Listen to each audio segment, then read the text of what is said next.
research areas is very wide, very, very wide. And much interesting is, when we see all the topics oriented like classroom, we know the activities, how the students are responding, how the lecturer is responding every day. We find some new topics. So for research, we can find many topics. Okay.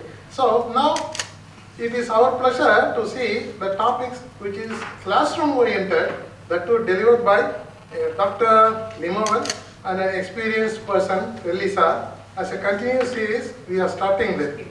So I am very happy, much happy to learn along with you. So without wasting time, I just invite Dr. Jain to introduce the speaker. Please.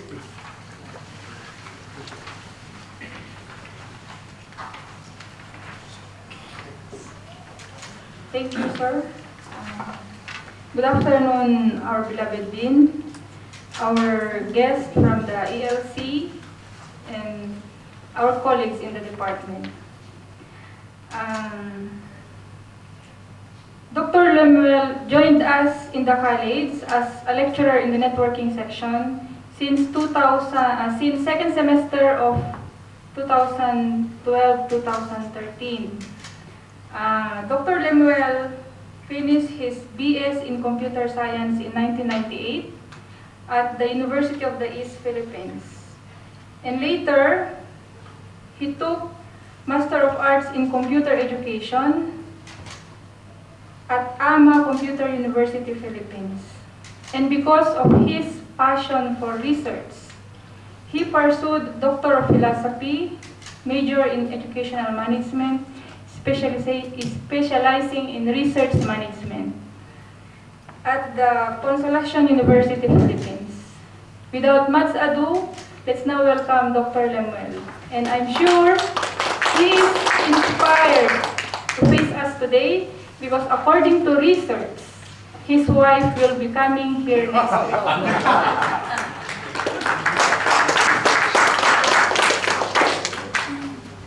Thank you, Dr. Jing. It's my honor to be here in front of you to share my experience about research. The problem why there are many people, why many teachers afraid of the research, because there are many words here, and maybe we are traumatized what we have experienced during our master's thesis, wherein we have several papers, and it was documented with so many sleepless nights.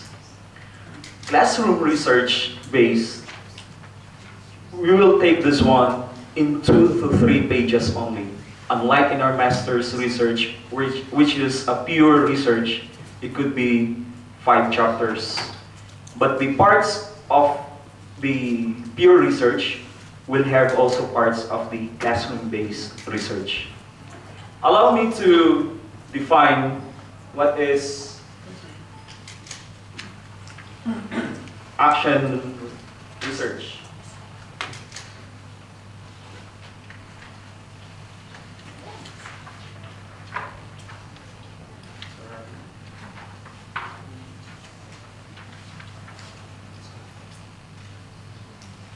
Sorry for the technical error.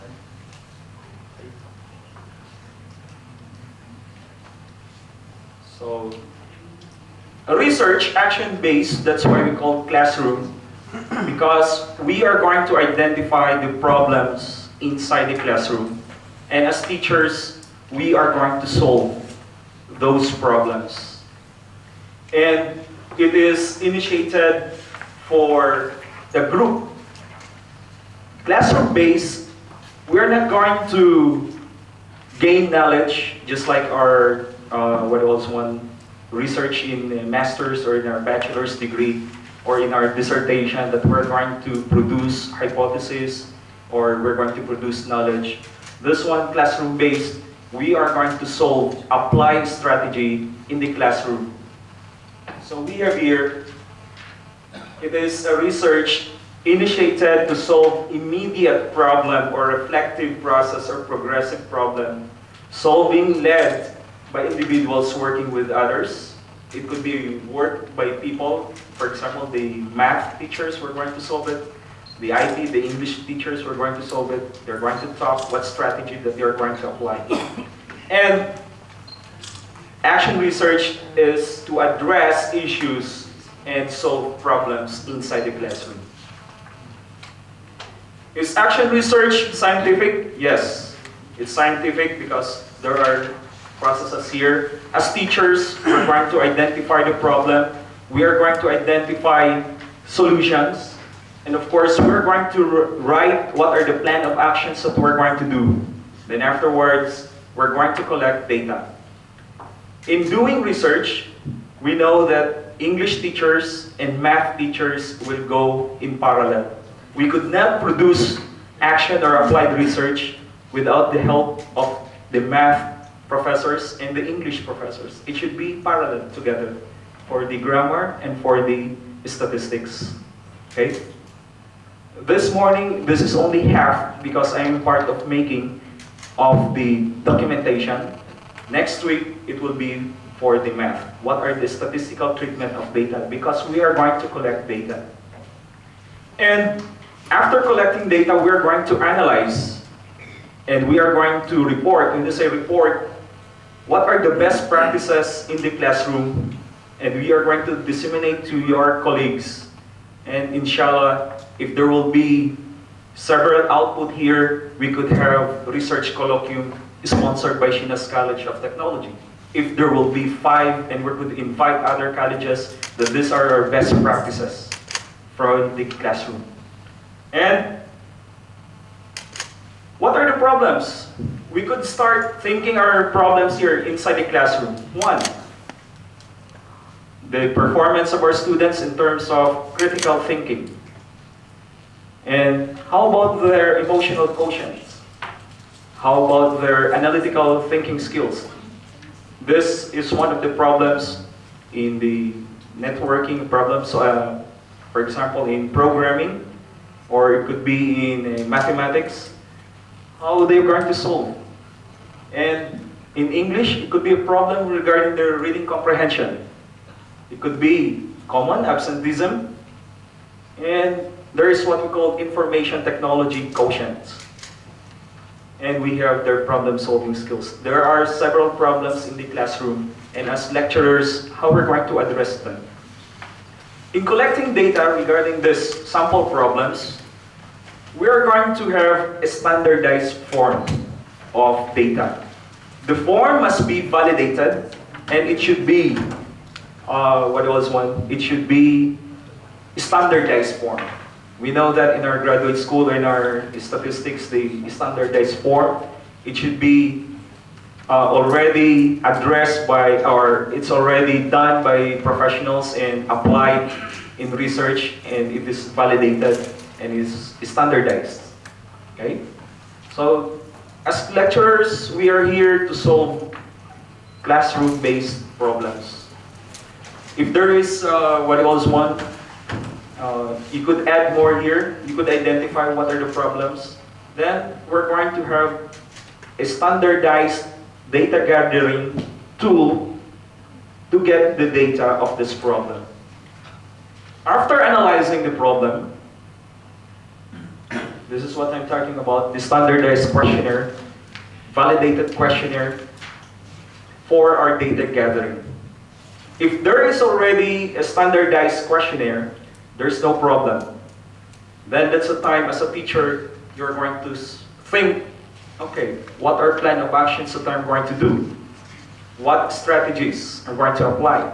And what teaching methods? In ELC for education, I know that they know about multiple intelligences and styles. Those are some strategies that we could apply in math, in IT. For example, portfolio, we have journal writing. Can it help in problem solving? Then we're going to identify some methods that are applicable and it could help some problems. So here in action research, it's just like writing a diary. Plan of actions, what are the things you've done and how did you do it and what are the results. And of course, you are going to share your best practices to our colleagues. Okay?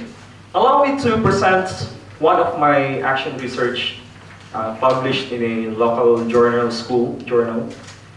This one, the problem is, I go to emotional quotients of the IT students. That's a problem.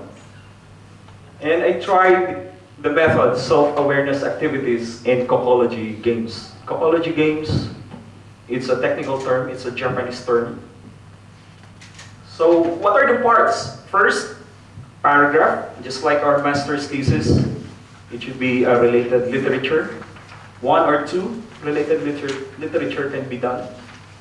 Then, second paragraph, you will state, okay, what's the problem? Look at the second paragraph. I use I found, because it's just like a diary. As a teacher, you're going to, I found out that my students are so quiet. It seems they're shy. You're going to state what's the situation. So, why did you conduct the strategy? Then the third paragraph, that could be the objective of the study. The general objective is there. So to help the students in prevailing problem, I use again I, because it's like a diary as a teacher. Unlike in our pure research, we will say the researchers, the proponents. We are not going to use the word I or we in pure research, but in action research, you could use I, because that's your own diary as a teacher. You are stating your plan of actions, and you could use pronoun here. Then here, the last part of my introduction, it's a description about what is Kokology. So this is a related literature again. You could put some related studies, one or two. It's enough. So that is the first part. So if you have identified, next of course, we have the method and design. The same with the pure research in method and design. So the first paragraph, you are going to identify who are the respondents, who are the students involved here. Then we have here the intervention. What are the steps done? So you have to write. Action research is not a one-shot deal. For example, you give the activity only today, and after that semester, no more. Action research, it is a series of activities. It could be one whole semester, or it could be one school year. One semester is enough. For example, in mathematics, if you apply, or in English, you apply for this strategy, and a series of weeks you apply to your students. It should be by a series of activities, not only one-shot deal. Okay? Then, what are the next, second to the last paragraph? That is what data gathering technique that you are going to use, the tool that you are going to use, and how you tally here the data collected. Maybe we are afraid of doing research because of this. Okay. This one, the below table 2, we have here the correlation paired sample test to determine if the hypothesis is rejected or accepted. So we need the help of the expertise of our math lecturers here for our statistics. We have the mean, the median, and of course, in findings of the study, we are just going to describe the table. Okay? Then after that, conclusion and recommendation. This action research published is only a 2-page one. Okay? So if you're going to make an action research, 2 to 3 pages is enough. Okay? That's one of my published action research. Then if you have a question, what's the difference now between action research and applied research? Stated here, I quoted from the internet. Action research and applied research are in some ways similar and overlapping. What does it mean? There is a thin line that will differentiate action and applied research. And that is the presence of statistical treatment, just like significance of difference and significance of relationship using tests, okay, which will be discussed next week. What are these statistical treatment that will make our action research to be applied research? Okay, so it's easy now with the help of mathematics, with the help of our English teachers. We could create an action research based from the problem that exists in our classroom. Okay, I have here a sample title that we could have. For example, in advanced IT skills, we have the e-learning portal. Okay, and now let's try to have a relationship, this e-learning portal utilization, to the ITQ, or IT Information Technology Quotient. The problem now is there an available standardized questionnaire that will get the data of the IT quotient of the students? If there is a standardized form, then it's all right. But if there is no standardized form, we're going to make our own questionnaire, then validate. That's the process. Then afterwards, we're going to link. We're going to have the pre-test and post-test. For example, before using the e-learning portal in advanced IT skills, what are the IT quotient of our students? Then the whole semester, we apply the e-learning portal. Then before the end of the semester, again, they will take the IT quotient, the same standardized form. Then we are going to test if there's a significant difference or none. If there is a significant difference, then it means e-learning portal is effective towards IT quotient. Don't be worried if, for example, the statistics will say there is no significant relationship or there's no significant difference. If null hypothesis is